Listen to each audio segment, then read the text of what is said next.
This is a CBS News Special Report. I'm Katie Couric reporting from CBS News headquarters here in New York. It is late night in Egypt, just after 11 o'clock. And just moments ago, President Hosni Mubarak addressed the nation.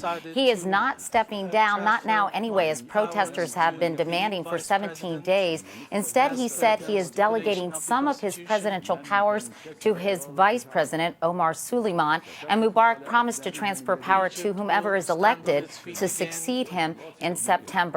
CBS News correspondent Elizabeth Palmer is in Cairo tonight. And Liz, demonstrators have been waiting anxiously to hear from President Mubarak. I can't imagine they'll be very satisfied with the message he delivered tonight on state TV. No, I don't know if you can hear them. There's a lot of shouting down there, but when the speech went on and on and on without him saying he was leaving, they began to shout all in unison, "Leave, leave, leave." He did make some concessions. He is handing, as you mentioned, some of his powers to Omar Suleiman, but he's also said he will lift the hated emergency measures, which gave the police such enormous powers and also censored the press. So that's a big concession, but it is not the one thing that these demonstrators have been asking for now for 2.5 weeks, Katie. And Liz, stand by, because we're going to go to Terry McCarthy, who is in the middle of that massive crowd that's gathered in Tahrir Square, the biggest nighttime gathering, certainly one of the biggest gatherings in general since this uprising began 17 days ago. Terry, can you tell us what the atmosphere is down there and what people are saying? Yeah, Katie, the atmosphere is really plummeted here. People were very hopeful up to when the speech was started.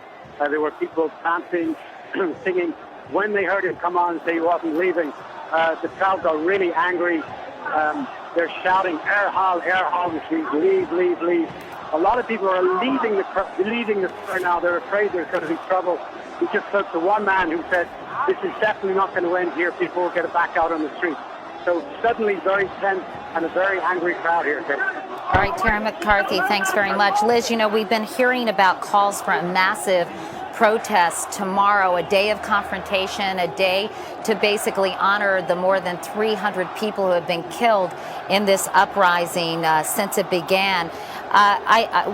Would you expect, Liz, that this will take place and it's going to be a massive demonstration tomorrow? Where do we go from here? Well, I think everybody is wondering that. We heard earlier tonight that the army had blocked the road to the airport, and everybody's wondering whether the army now is going to come out in force and try and prevent this march from happening. It's a dangerous situation, I would think. The crowd is angry, and they clearly don't think they've had enough. The army, we're hearing from some of our contacts, the army is going to wait and see how the crowd reacts, and if it does turn ugly, they are now prepared to come in. And Liz, we heard about kind of a massive power struggle that's gone on all day between the army, between the military. The Supreme Council of the Armed Forces convened today and that said they would be in continuous session, that they did not want the Vice President Omar Suleiman to get any of this power, and they were threatening a coup. People described it as a soft, slow motion coup that was happening in Cairo today. What can you tell us about that? Well, it's a closed box, really, all those negotiations. It did seem that when the Supreme Military Council met, Hosni Mubarak, who's the commander of the armed forces, wasn't in the room. That seemed to be a message to him that the army was distancing itself from him and forcing him to make a move. From what we heard from the speech tonight, he dug in his heels. He didn't go the whole way. So for the moment, he seems to be getting his way. That is to stay with some indeterminate status, a president with no power, hoping that he can hang on with some dignity till September.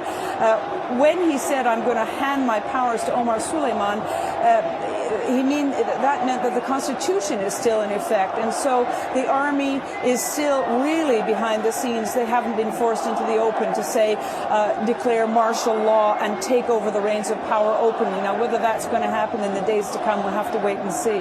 Let's go to Isabel Coleman, who's the senior fellow for U.S.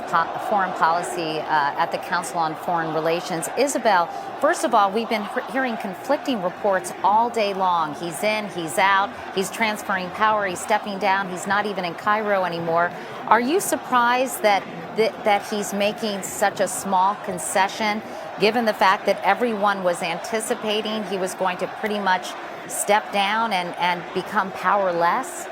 Well, I am surprised that he made so few concessions. I mean, given that there was such a celebratory euphoria today in Egypt. I've been getting emails all day from people saying they were on their way to Tahrir Square. These are people who've not been out protesting, not been out against the government, but now they were going. They're there tonight because they expected to hear history. They expected Mubarak to step down.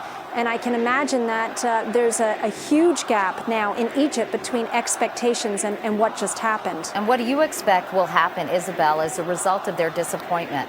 Well, I think that, from the beginning, Mubarak has been trying to play catch-up here, and we're seeing again him trying to play catch-up. He thinks he can get out in front of this by, incremental steps and half measures, and it's quickly moving away from him. When it seems like he had control and things were dying down, it all surged up again. And so I think that now expectations have been raised beyond what he was willing to do tonight.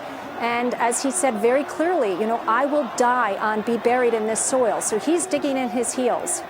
All right, Isabel Coleman from the Council on Foreign Relations. Isabel, thanks very much. So as you can see from that picture, it is jammed in Tahrir Square. The protests in Cairo continue. President Mubarak, as we heard, is not stepping down. He is delegating some of his presidential power to his vice president, Omar Suleiman. Mubarak says he will transfer power to his successor after the September elections, again, 8 months away. Stay with CBS News for the very latest on the crisis in Egypt. We'll be back on the air with any major developments, and we'll have complete coverage on tonight's CBS Evening News. For now, I'm Katie Couric, CBS News, New York. For news 24 hours a day, go to cbsnews.com.